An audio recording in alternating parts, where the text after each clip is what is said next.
تاب کے در لگے تیرگی میں روی بہر توبہ درائے شباب غوی بشنو از گوش دل مثنوی معنوی در رہے صدق برتا مسمم شوی بشنو از گوش دل مثنوی معنوی در رہے صدق برتا مسمم شوی۔ بسم اللہ الرحمن الرحیم، الحمدللہ رب العالمین والصلاة والسلام علی سیدنا مولانا محمد سید الاولین والآخرین وعلی آلہ وصحبہ اجمعین، اما بعد۔ گزشتہ ہم پڑھ رہے تھے کہ جو ایمان کی دولت سے مالا مال ہوتا ہے، اگر وہ دنیا میں مر بھی جائے، دنیا سے اس کا نام و نشان مٹ بھی جائے، تو حقیقت میں وہ زندہ ہو جاتا ہے اور اس کے نام کا چرچا بعد وقت قیامت تک جاری رہتا ہے۔ جو لوگ منکر ہیں، ایمان سے مکرنے والے یا ایمان کا انکار کرنے والے، ان لوگوں کو چاہے کچھ وقت کے لیے دنیا میں عروج کیوں نہ مل جائے، ایک وقت کے بعد ان کا نام و نشان دنیا سے ہمیشہ کے لیے مٹ جاتا ہے۔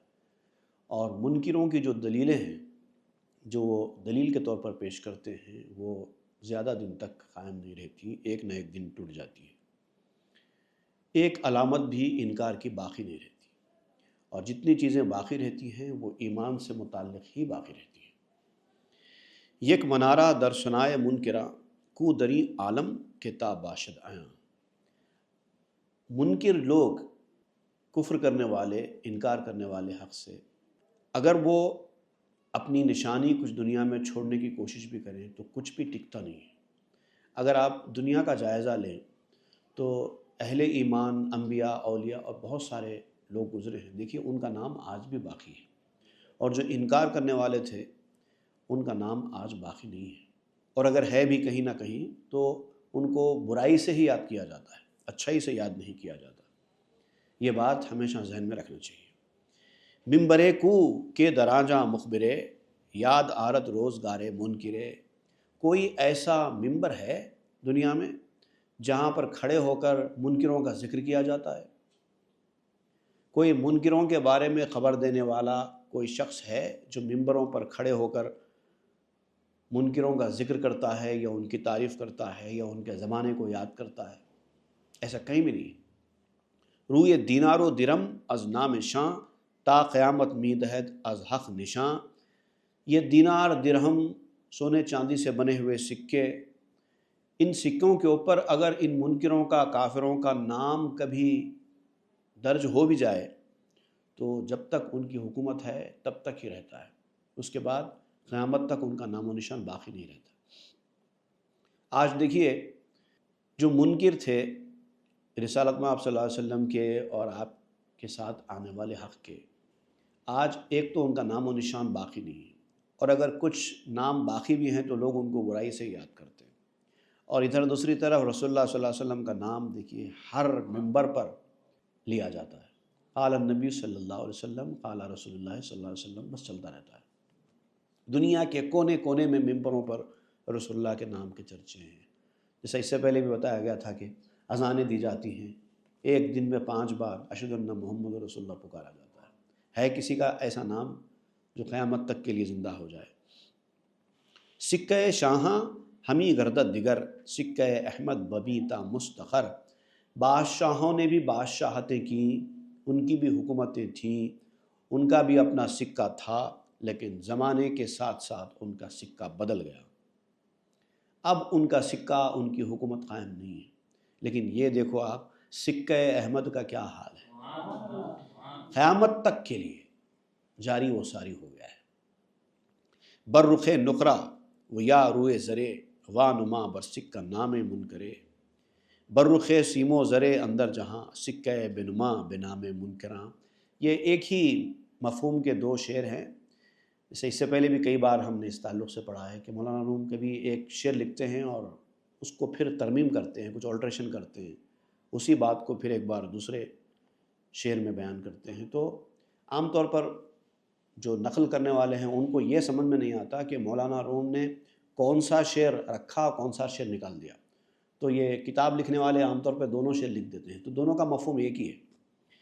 دنیا میں چاندی اور سونا، یہ جو اس سے بنے ہوئے جو سکے ہیں، کسی ایک کا نام آج بتا دو، آج سے 200 سال، 400 سال، 500 سال، 600 سال پہلے کی ہی کسی حکومت کا کوئی علامت ہے تو بتا دو۔ کسی سکے پر کچھ بھی نہیں ہے باقی۔ آج کے حکومت اور آج کے حکمران کے نام کا ہی سکہ ملے گا، اسی کی تصویر ملے گی، ان کی حکومتیں ختم ہو گئی۔ خود بگیری معجزات چوں آفتاب، صد زبان و نام او ام الکتاب۔ اور اگر آپ کو اب بھی ان معجزات پر یقین نہیں ہے تو ایک زندہ معجزہ آج بھی تمہارے سامنے موجود ہے۔ ایک ایسی کتاب ہے جس کے اندر سے کوئی آج تک ایک غلطی نہیں نکال سکا، اور ایک ایسی کتاب ہے جو زبان کے جاننے والے سمجھ سکتے ہیں کہ کیا اعلیٰ معیار کا کلام ہے، اور ایک پرٹیکولر زبان میں وہ کتاب اتری ہے۔ لیکن آج ایسی کون سی زبان ہے جس میں اس کا ترجمہ نہ ہوا ہو؟ اس کا نام ہے ام الکتاب، سب سے بڑی کتاب، کتابوں کی ماں، کتابوں کی جڑ، اس سے بڑی کوئی کتاب نہیں ہے قرآن مجید۔ زہرا نے کس را کہ یک حرف اذاں، یا بدزدت یا فضائد درمیاں۔ کسی کی مجال نہیں ہے، کسی کی ہمت نہیں ہے کہ اس میں سے ایک حرف بھی آگے پیچھے کر دے۔ ایک لفظ، ایک پورے ورڈ کو چینج کرنا تو بہت دور کی بات ہے، ایک الفابیٹ، ایک لیٹر بھی اس کے اندر سے کوئی آگے پیچھے نہیں کر سکتا۔ اتنے 100 سال گزر چکے ہیں قرآن کے نازل ہونے کے بعد، آج تک جس وقت نازل ہوا تھا قرآن، اس وقت جو اس کے حروف اور کلمات تھے آج بھی وہی ہے، صرف اس کے پڑھنے کے انداز الگ الگ ہوتے ہیں، اس کے اندر کوئی تبدیلی نہیں ہے۔ کوئی اس کے اندر سے کوئی لفظ چرا نہیں سکتا، کوئی اس میں سے کوئی لفظ بدل نہیں سکتا۔ ہے کوئی ایسی کتاب؟ اور پھر چیلنج ہے اللہ تعالیٰ کا، اس چیلنج کے ساتھ ٹکی ہوئی ہے آج تک کہ ہے تو بتا دو تمہارے پاس ایسا کوئی کلام، یا قرآن شریف کی سی کوئی ایک صورت اگر تم بنا سکتے ہو تو بنا کے بتا دو۔ اتنا کھلا چیلنج ہے، اس سے بڑا معجزہ اور کیا ہونا چاہیے؟ یار غالب شوق تا غالب شوی، یار مغلوبہ مشوہین اے غوی۔ تو اب جو غالب ہے، جس کا سکہ چل رہا ہے، جس کا سکہ کبھی ختم نہیں ہو سکتا، جس کی حکمرانی کبھی ختم نہیں ہو سکتی، اگر تم چاہتے ہو کہ تم بھی ختم نہ ہو تو ان کے دوست بن جاؤ۔ جو مغلوب ہونے والا ہے، جس کا سکہ ختم ہونے والا ہے، اگر تم اس سے دوستی کرو گے، اس کو اپنے دل میں بساؤ گے، وہ ختم ہو جائے گا، تم بھی ختم ہو جائے گے۔ جو ہمیشہ باقی رہنے والا ہے، اگر اس کے ساتھ اگر تم باقی رہ جاؤ تو تمہاری بقا قائم ہو جائے گی۔ اس سے پہلے بھی مولانا روم نے ایک مثال دی تھی، اگر تم ایک قطرہ ہے اور اگر کسی مقام پر پڑے ہوئے ہو تو ہوا آئے گی، قطرہ سوکھ جائے گا، گرمی آئے گی، قطرے کو سکھا دے گی۔ لیکن اگر یہ قطرہ جا کر سمندر میں مل جائے تو کوئی ہوا اور کوئی گرمی بھی اس قطرے کو نہیں سکھا سکتی، کیونکہ جو ہمیشہ رہنے والی چیز ہے اس کے اندر چلے گئے، اب تمہیں کچھ نہیں ہو سکتا۔ حجت منکر ہمی آمد کے من، غیر ای ظاہر نمی بینم وطن۔ اب منکر، انکار کرنے والا، ایک دلیل دیتا ہے، اور جو دلیل اس کی ہوتی ہے وہ صرف ظاہر کے اوپر ہوتی ہے، باطن کے اوپر نہیں ہوتی۔ یہ جو فلسفی لوگ ہوتے ہیں یہ ظاہر کو دیکھ کر فیصلے کرتے ہیں، اور کئی بار مولانا روم بتا چکے ہیں کہ ظاہر اصل نہیں ہے، اصل باطن ہے۔ اب اس کی مثالیں بھی آپ دیں گے کہ ایک ایک چیز کا ایک ایک ظاہر ہوتا ہے، اور وہ باطن کو پہچاننے کے لیے ہوتا ہے، ظاہر اصل نہیں ہوتا۔ باطن کو پہچاننے کے لیے ظاہر ضروری ہے، ظاہر ہوگا تو آپ باطن تک پہنچ سکتے ہیں، اسی لیے ظاہر ہے، ورنہ ظاہر اصل نہیں ہے، اصل تو باطن ہے۔ لیکن یہ جو منکر لوگ ہیں، جو فلسفی لوگ ہیں، جو اپنا فلسفہ جھاڑتے ہیں، یہ ظاہر کو دیکھ کر ہی جھاڑتے ہیں، باطن کی ان کو کچھ خبر ہی نہیں ہے۔ ہیچ نندیشت کہ ہر جا ظاہریست، آز حکمت ہائے پنہا مخبریست۔ یہ مخبر، یہ فلسفی کبھی نہیں سوچتا کہ جہاں کہیں ظاہر ہوتا ہے اس کے پیچھے باطن ہوتا ہی ہے، اور اگر باطن ہوگا تو ظاہر کی اہمیت بھی ہوگی، باطن کی وجہ سے ظاہر کی اہمیت ہوگی۔ اگر باطن ہی نہیں ہے تو ظاہر کی کوئی اہمیت نہیں ہے۔ اس کی آپ بہت ساری مثالیں بھی مولانا سمجھائیں گے کہ کس طرح سے ظاہر اور باطن کے درمیان فرق کو سمجھنا چاہیے۔ فائدہ ہر ظاہر خود باطن است، ہم چو نف اندر دواہا کامن است۔ ظاہر کا جو فائدہ ہے وہ باطن کے اندر چھپا ہوا ہے۔ باطن ہے تو ظاہر کی اہمیت ہے، اگر باطن ہی نہیں ہے تو ظاہر کسی کام کا نہیں ہے۔ اب مولانا روم جو مثالیں دے کر آپ کو سمجھائیں گے وہ تو آئے گی ہی آئے گی، میں اس سے پہلے آپ کو ایک اور مثال دے کے سمجھاتا ہوں۔ انسان کا جسم اس کا ظاہر ہے، اس کی روح اس کی باطن ہے۔ روح کی وجہ سے جسم قائم ہے، روح کو جسم چاہیے دنیا میں رہنے کے لیے، اسی لیے جسم ہے۔ تو جسم کی اہمیت روح کی وجہ سے ہے، اسی لیے جو روحانی طور پر ممتاز ہوتے ہیں ان کے جسم کی بھی عزت کی جاتی ہے، اور جو باطنی طور پر روحانی طور پر برے ہوتے ہیں ان کے جسم کی بھی عزت نہیں کی جاتی۔ تو عزت اصل جسم کی نہیں ہے، اصل روح کی وجہ سے ہے۔ اور روح نکل جانے کے بعد اگرچہ جسم کی کوئی اہمیت باقی نہیں رہی، اب اس کو لے جا کر زمین کے اندر ڈال دیا گیا، لیکن تب بھی اگر اس جسم کے اندر اچھی روح رہی ہے تو اب اس جسم کی بھی قدر کی جاتی ہے، عزت کی جاتی ہے۔ بالکل ایسے ہی جیسے قرآن مجید کا غلاف ہے، غلاف اصل ہے یا قرآن اصل ہے؟ مگر نظر کیا آتا ہے؟ غلاف نظر آتا ہے۔ اگر ایک قرآن مجید کے اوپر غلاف لپیٹ دیا جائے تو آپ کو غلاف نظر آئے گا، قرآن نظر نہیں آئے گا، کیونکہ وہ غلاف کے اندر لپٹا ہوا ہے۔ تو آپ جب قرآن پڑھنا چاہتے ہیں تو غلاف اتار دیتے ہیں۔ غلاف کا کیا کام ہے؟ اصل چیز قرآن ہے تو قرآن پڑھتے ہیں، اس کے بعد پھر اس کو غلاف کے اندر رکھ دیتے ہیں۔ اب ایک وقت تک قرآن اگر غلاف میں تھا تو غلاف کی اہمیت تھی، اب اس کے بعد قرآن نکل گیا تو اب غلاف قرآن کی طرح اہمیت والا نہیں رہا، لیکن تب بھی اس کی عزت کی جاتی ہے۔ ایک وقت تک اگر قرآن کا غلاف کوئی کپڑا رہا ہے تو اب وہ اس کے اندر قرآن نہ بھی ہو تب بھی اس کی عزت کی جاتی ہے قرآن کی وجہ سے۔ تو اصلیت قرآن ہے، غلاف نہیں ہے۔ ایک ہی تھان کے اندر سے دو کپڑے لائے جاتے ہیں، ایک میں فرش بچھایا جاتا ہے جس کے اوپر آپ چلتے پھرتے ہیں، اور اسی تھان میں سے ایک کپڑے کے ٹکڑے سے قرآن کا غلاف بنایا جاتا ہے، لیکن جب وہ قرآن کے ساتھ لگ جاتا ہے اس کے بعد اس کے اندر سے اگر قرآن نکال بھی دی جائے تب بھی اس کو کوئی پاؤں تک نہیں لگاتا۔ یہ سب اپنی جگہ درست ہے، لیکن ساتھ میں ساتھ یہ بھی ذہن میں رکھنا چاہیے کہ غلاف اصل نہیں ہے، اصل تو قرآن ہے۔ اس طرح سے اور بھی مثالیں مولانا روم دیں گے۔ این تفاوت حق نہاد اندر زماں تا بدانت اہل عرفاں در جہاں۔ اور یہ جو فرق ہے ظاہر اور باطن کا فرق، یہ انسانوں کا بنایا ہوا نہیں ہے، یہ فرق اللہ تعالیٰ نے رکھا ہے تاکہ جو عرفان والے ہیں، معرفت والے ہیں، حقیقت کو سمجھنے والے ہیں، وہ لوگ دنیا کو سمجھ سکیں کہ دنیا کا نظام اسی طرح قائم ہے، ہر چیز کا ایک ظاہر ہے اور ایک باطن ہے، اور ظاہر کی اہمیت باطن کی وجہ سے ہے۔ یہ نظام دنیا ہے، ہر معاملے میں ایسے ہی۔ اب جو فلسفی ہوتا ہے، جو منکر ہوتا ہے، اس کی نظر صرف ظاہر پر ہوتی ہے، وہ باطن کو دیکھتا ہی نہیں، یہ اس کی غلطی ہے۔ عمر کرگس سے ہزاروں پانسدست مرکبوتر را چے باشد زاں-بدست۔ اب دیکھیے جیسا آسمان کے بارے میں کہا گیا ہے کہ آسمان قدیم نہیں ہے، اللہ تعالیٰ نے جب آسمان کو بنایا تب سے آسمان کا وجود ہے، اس سے پہلے آسمان کا کوئی وجود نہیں تھا۔ یہ حق بات ہے جو ایمان والا کہتا ہے، لیکن جو فلسفی ہے وہ کہتا ہے کہ آسمان آپ کے پیدا ہونے سے، آپ کے وجود میں آنے سے پتہ نہیں کتنے ہزار سال پہلے، کتنے صدیاں پہلے تعمیر ہوا، تو جو پہلے بنا اس کے بارے میں آپ کیسے کہہ سکتے ہیں کہ یہ کب سے بنا ہے، یہ بعد میں بنا ہے؟ یہ ہو سکتا ہے کہ آسمان قدیم ہو، بہت پہلے سے ہو، ہمیشہ سے ہو۔ تو یہ جو ان کا فلسفہ، اس پر مولانا روم کہتے ہیں کہ اس کی مثال بالکل ایسے ہی ہے جیسے کبوتر اور گدھ۔ گدھ کی عمر بہت زیادہ ہوتی ہے، بتایا جاتا ہے کہ 3000 سال یا 3500 سال گدھ کی عمر ہوتی ہے، اور کبوتر چند سالوں کا ہوتا ہے۔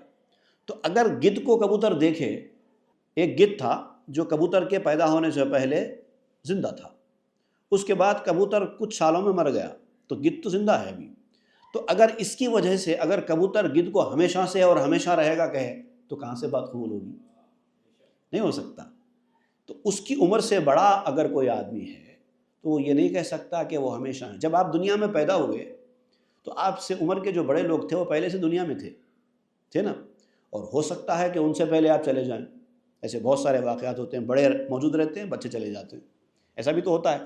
تو کیا بچے یہ سمجھیں گے کہ وہ بڑے جو ہم پیدا ہوتے وقت دنیا میں تھے اور جو ہم دنیا سے جاتے وقت بھی دنیا میں تھے وہ ہمیشہ سے ہمیشہ رہیں گے؟ ایسا تو نہیں ہوتا نا۔ می ببیرین دس کبوتر 100,000 مرگ کرگس می نبینند آشکار۔ لاکھوں کبوتر مرتے ہیں کرگسوں کے سامنے، وہ گدھ کی موت کو نہیں دیکھتے کیونکہ گدھ کی عمر تو بہت لمبی ہوتی ہے، تو اس کی وجہ سے ایسے اعتقادات رکھتے ہیں۔ جملہ پندارند کرگس باقی است، نئے غلط کردند یک کس باقی است۔ اور سب یقین کرتے ہیں یہ ظاہری گدھ کی عمر کو دیکھ کر کہ گدھ مرتا نہیں ہے بلکہ ہمیشہ زندہ رہتا ہے۔ نہیں، یہ غلطی ہے۔ تمہاری چھوٹی عمر ہونے کی وجہ سے یہ مت سمجھو کہ گدھ کو موت آنے والی نہیں ہے، یہ غلطی ہے۔ چونکہ ظاہر بھی شدن دس جہل خیش، می نہ بینند از امی نئے پس نہ پیش۔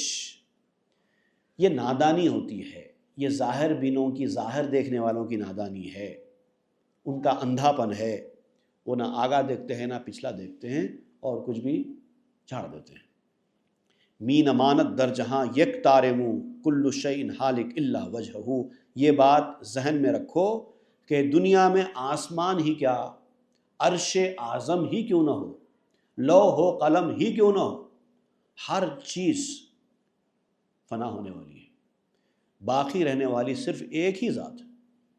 کل شیء ہالک، ہر چیز ہلاک ہونے والی ہے، الا وجہ، صرف اللہ کی ذات کی۔ ہر چے پیدا کرد بہرے مانی است، باطنش بنگر بری ظاہر مئی است۔ اس نے جو کچھ پیدا کیا ہے وہ ایک خاص حکمت کے تحت پیدا کیا ہے۔ ہر چیز کے پیچھے ایک حکمت ہے اللہ کی، اور ہر چیز حکمت سے پیدا ہوئی ہے، کوئی چیز بیکار پیدا نہیں کی گئی ہے۔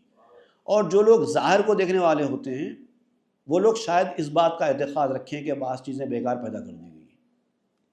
اللہ کی پیدا کردہ چیزوں میں کوئی چیز بیکار نہیں ہوتی۔ ظاہر جس کی کوئی اہمیت نہیں ہے وہ بھی بیکار نہیں ہے، وہ باطن کو سمجھنے کے لیے ہے۔ باطن اصل ہے جو دکھائی نہیں دیتا، وہ ظاہر سے سمجھا جا سکتا ہے۔ بہت ساری مثالیں ایسی، ایک دو نہیں، بہت ساری مثالیں ہیں۔ مولانا روم نے خود کئی مثالیں دی ہیں، میں بھی آپ کو اس کے علاوہ اور بہت ساری مثالیں دے سکتا ہوں۔ جیسے کہ ایک آم ہے، آپ کھاتے ہیں، اب آم کا موسم آنے والا ہے، اب آم کھاتے ہیں آپ، جو دکھائی دیتا ہے وہ تو آم کا چھلکا ہے۔ آم کا مغز کہاں سے دکھائی دیتا ہے؟ جب بازار میں آپ جاتے ہیں آم خریدنے کے لیے تو آپ کو مغز دیکھ کر خرید کے لاتے ہیں، چھلکا دیکھ کے خرید کے لاتے ہیں، لیکن کیا چھلکا کھاتے ہیں؟ نہیں، یہ چھلکا اس کا ظاہر ہے، مغز اس کا باطن ہے۔ اصل باطن ہوتا ہے، ظاہر نہیں ہوتا، لیکن آپ خریدتے ہیں ظاہر کو دیکھ کر۔ تو ظاہر باطن کو سمجھانے والا ہوتا ہے، آپ چھلکے کو دیکھ کر اندازہ کرتے ہیں کہ اندر کا آم کیسا ہوگا۔ یہ ہے ظاہر و باطن۔ ہیش نقاش نگارت زین نقش، بے امید نفع بہر عین نقش۔ ایک مثال مولانا روم یہاں پر دے رہے ہیں۔ ایک مصور ہے، ڈرائنگ کرنے والا ہے، وہ ایک بہت ہی عمدہ تصویر بناتا ہے، ڈیزائن کرتا ہے یا ڈرائنگ کرتا ہے، بہت ہی خوبصورت تصویر بناتا ہے۔ اب ذرا اس سے پوچھو کہ آپ نے یہ تصویر کیوں بنائی؟ ایسے ہی یا کوئی خاص مقصد کے تحت؟ کوئی کمائی کے لیے کرتا ہے، کوئی شہرت کے لیے کرتا ہے، کوئی اپنے دل کے اطمینان کے لیے کرتا ہے، کوئی اس کے پاس ایک فن ہے تو اس فن کے اظہار کے لیے کرتا ہے، کوئی نہ کوئی مقصد تو ہوتا ہے نا۔ نہیں ایسے ہی بنا دیا۔ اب کوئی نقاش ہے، نقش بناتا جا رہا ہے اور پھاڑ کر پھینکتا جا رہا ہے، بناتا جا رہا ہے پھاڑ کر، اس سے کوئی فائدہ ہے؟ ایسا نہیں ہوتا۔ مقصد ہوتا ہے ہر چیز کا، بغیر مقصد کے کوئی کام نہیں ہوتا۔ بلکہ بہرے مہمانہ نو کیاں کہ بے فرجا وارہند از اندوہاں۔ بلکہ نقاش اپنے نقش و نگاری جو کرتا ہے، پینٹر جو پینٹنگ کرتا ہے، وہ یا تو مہمانوں کے لیے کرتا ہے، کسی کو دکھانے کے لیے کرتا ہے، یا پھر بڑوں کے لیے کرتا ہے۔ بڑوں کے لیے مطلب جو چیز اس کے پاس نہیں ہے وہ حاصل کرنے کے لیے کرتا ہے۔ آپ اچھے کپڑے پہنتے ہیں، ٹھیک ہے، خود کے لیے پہنتے ہیں یا دوسروں کے لیے پہنتے ہیں؟ خود کے لیے تو کیا پہنتے ہیں آپ سوتے وقت پتہ چل جاتا ہے کیا پہنتے ہیں۔ اچھے کپڑے جب آپ پہنتے ہیں خود کے لیے نہیں پہنتے، لوگوں کے لیے پہنتے ہیں۔ کہ بفرجہ وارہند از اندوہاں، یا پھر وہ اس کی کمائی کے لیے کرتے ہیں تاکہ وہ اس کا نقش کو بیچ سکیں اور کمائی کر سکیں، یا انٹرٹینمنٹ کے لیے کرتے ہیں، انجوائمنٹ کے لیے کرتے ہیں۔ کچھ نہ کچھ تو ایک مقصد ضرور ہوتا ہے، اور انٹرٹینمنٹ انجوائمنٹ اس لیے کرتا ہے آدمی تاکہ اس کی زندگی کے جو غم ہیں اس سے تھوڑی دیر کے لیے وہ غموں سے نجات پا جائے، تھوڑا سا فکر پریشانیاں جو اس کے ذہن پر ہے کچھ وقت کے لیے اس کے پاس سے چلی جائیں۔ کچھ نہ کچھ تو مقصد ضرور ہوتا ہے۔ شادی بچکانوں یاد دوستان رفترا از نقش آں، کبھی بچوں کی خوشی کے لیے، میں بچوں کے لیے یہ کام کر رہا ہوں وہ دیکھ کر خوش ہو جاتے ہیں، یا پھر دوستوں کی یاد کے لیے نقش کرتا ہے تاکہ میں وہ اتار کے رکھوں، ایک وقت کے بعد میں اپنے دوستوں کو دیکھ کر یاد کر سکوں۔ تصویریں جو کھینچی جاتی ہیں کس لیے کھینچی جاتی ہیں؟ پرانی باتوں کو یاد کرنے کے لیے، پرانے لوگوں کو دیکھنے کے لیے، گزرے ہوئے دوستوں کو دیکھنے کے لیے، یہ بھئی فلاں ہیں، یہ فلاں ہیں، ہم ایسا گئے تھے، ایسا کرے تھے، یہاں ایسا بیٹھے تھے، اس طرح کے لیے تصویریں کھینچی جاتی ہیں۔ ہیچ کوزا گر کنت کوزا شتاب، بہر عین کوزا نئے از بہر آب۔ کمہار جو ہوتا نا وہ کوزا بناتا ہے، ایک مٹی کا پیالہ بناتا ہے، اب بیٹھ کر وہ اس کا ایک اوزار ہوتا ہے نا، گول گول اس کو پھراتا جاتا ہے، ایسے دبا کر ایک مٹی کا کوزا بناتا ہے۔ وہ کس لیے بنایا؟ کوزا بنانے کے لیے بنایا یا کوئی خاص مقصد کے لیے بنایا؟ پانی پینے کے لیے یا شربت پینے کے لیے یا کچھ بھی اس کے لیے بنایا، یا نہیں بس ایسے ہی کوزا بنانے کے لیے بنا رہا ہوں؟ ایسا نہیں ہوتا نا۔ ہیچ کاسا گر کنت کاسا تمام، بہر عین کاسا نے بہر تام، یا کوئی پیالہ بنانے والا یا رکابی بنانے والا، پلیٹ بنانے والا جب اپنا پلیٹ کا کام مکمل کرتا ہے تو جب اس سے پوچھا جائے کہ بھئی آپ نے یہ کیوں بنایا، تو بس ایسے ہی بنا دیا۔ ایسا نہیں ہوتا ایسے ہی بنا دیا، کوئی نہ کوئی مقصد رکھتا ہے ذہن میں، اس کے بعد یہ بناتا ہے۔ نہیں بھی یہ کھانے کے لیے ہے، یہ کسی کو دینے کے لیے ہے۔ ہیچ خطاط نویست خط بفن، بہر عین خط نہ بہر خواندن۔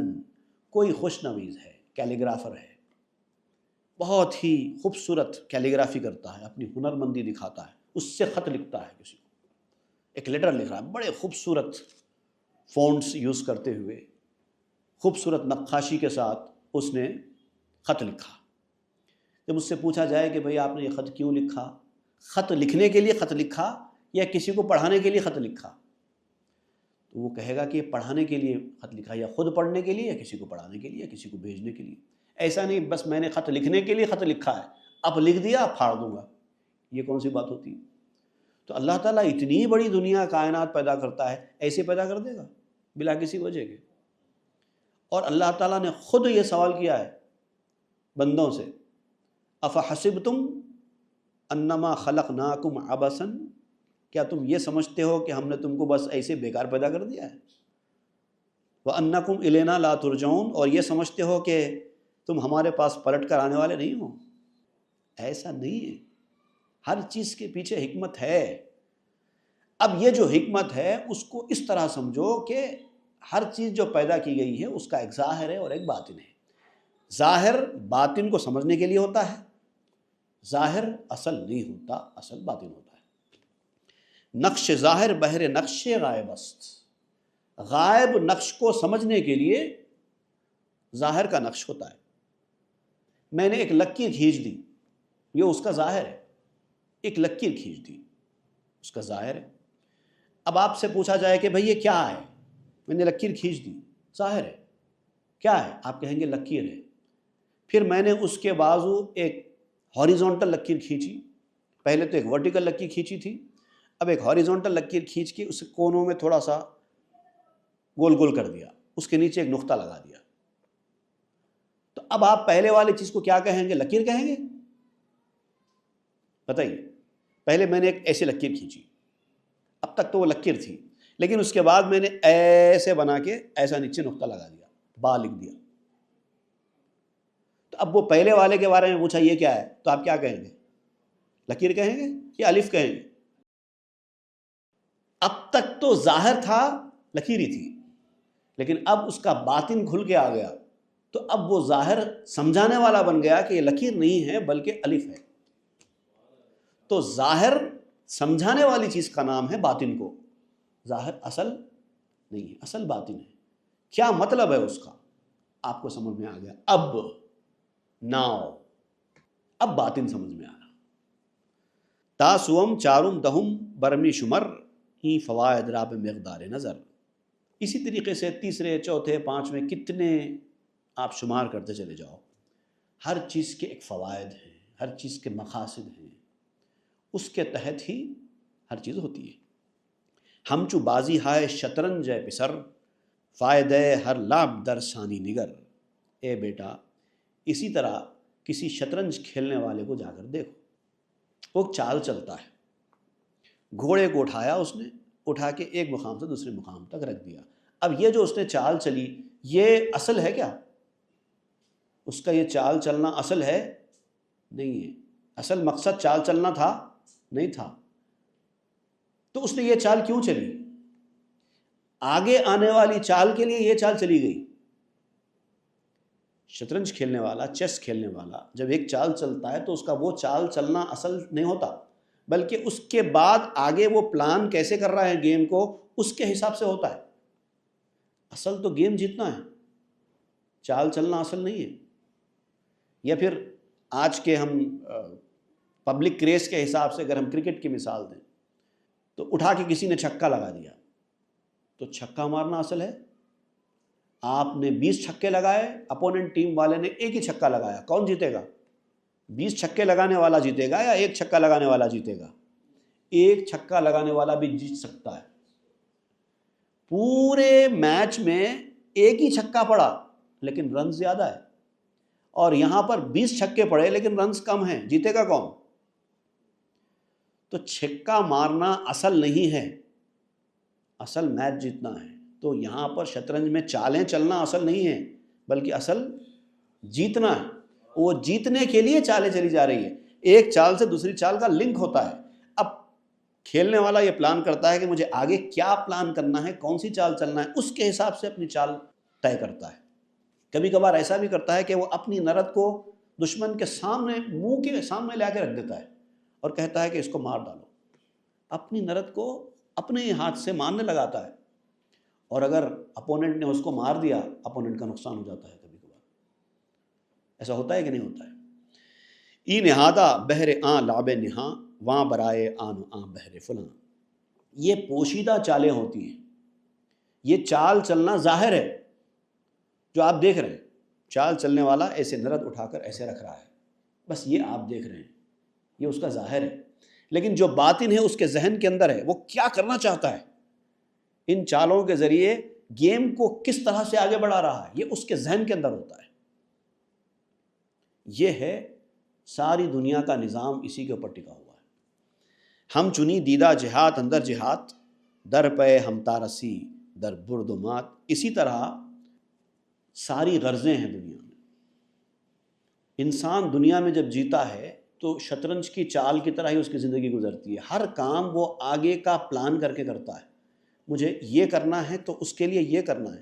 کوئی آدمی گھر کو اینٹ لے کے آ رہا ہے تو اینٹ لانا اصل نہیں ہے، اس کا مقصد بازار سے اینٹ خرید کے لانا نہیں ہے.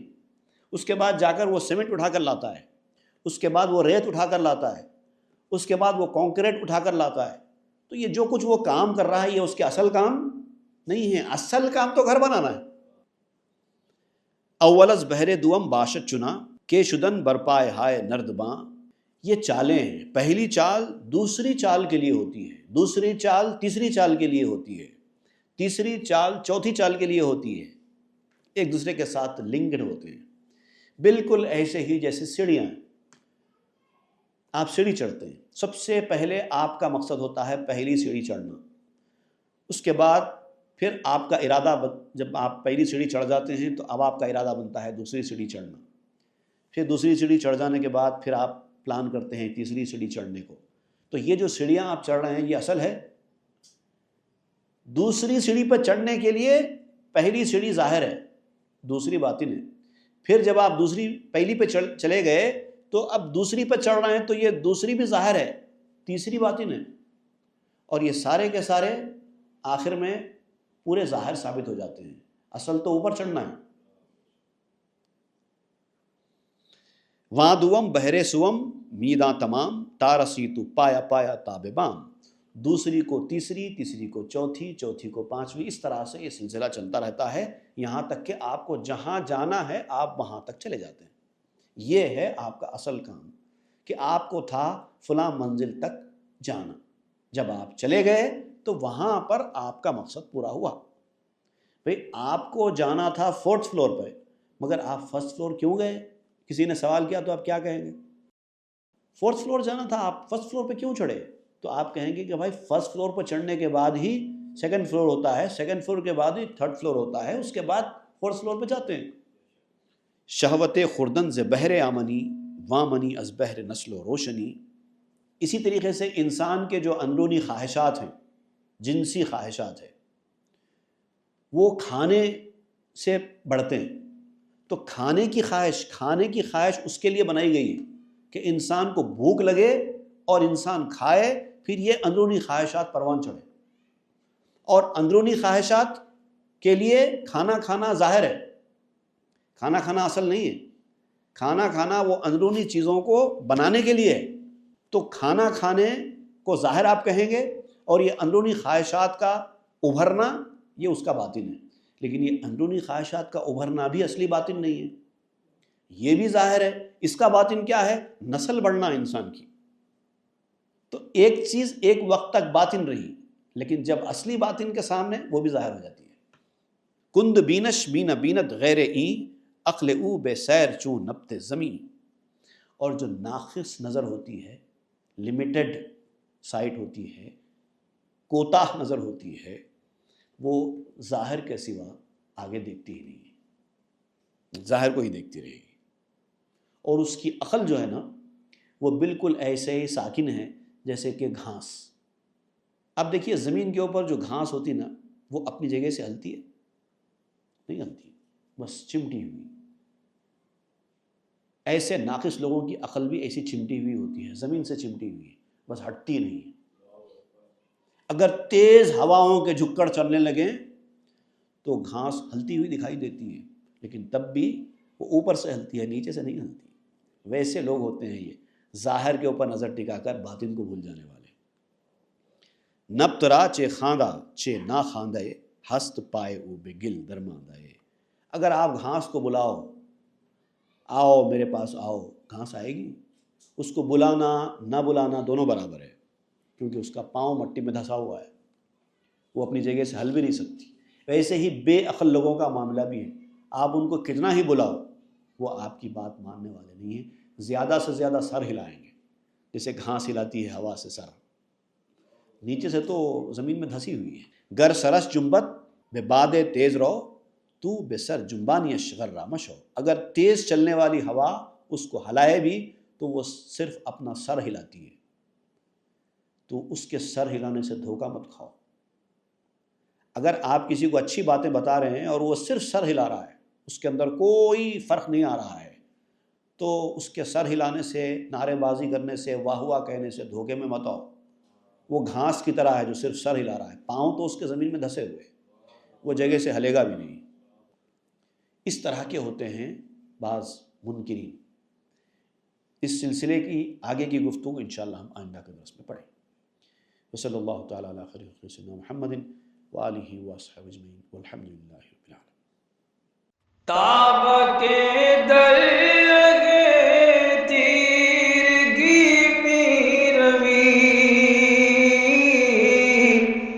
بہر توبہ درائے شباب غوی، بشنو از گوش دل مثنوی معنوی، در رہے صدق برتا مسمم شوی، بشنو از گوش دل مثنوی